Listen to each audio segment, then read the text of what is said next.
তুমি কবুল করো, ইনশাল্লাহ দেখবেন ওই একটা সেজদা যদি কবুল হয়ে যায় আল্লাহ পাক আপনার সব গুনাহ মাফ করে দিবেন ইনশাল্লাহ। নামাজটা ছাড়েন না, যত পাপ করছেন করেন, আমি বলি নামাজ ছাড়েন না, ইনশাল্লাহ একদিন নামাজই আপনাকে পাপ থেকে বের করে আনবে ইনশাল্লাহ। আর শয়তান আপনাকে হতাশ করতে চাইবে, শয়তান আপনাকে হতাশ করতে চাইবে যে তুই তো গার্লফ্রেন্ডের সাথে কথা বললি, রাতের বেলা পর্ন দেখলি, তুই তো ফ্রি মিক্সিংয়ে আছিস, তুই মাদকদ্রব্য খাচ্ছিস, তুই কাজে ফাঁকি মারিস, তুই ট্যাক্স আদায় করিস নাই, দুর্নীতি করছিস, তুই আবার নামাজ পড়বি কেন? শয়তান আপনাকে এগুলো বোঝাবে কিন্তু যে নামাজ তো আমার শোভা পায় না, আমি তো অনেক পাপী মানুষ।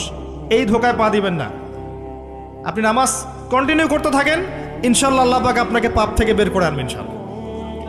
ওই নামাজটা যদি ছেড়ে দেন তাহলে আর কোনো হাতিয়ার বাকি থাকবে না। আর আপনি যত পাপ করেন না কেন মায়ুস হবেন না, মন ছোট করবেন না।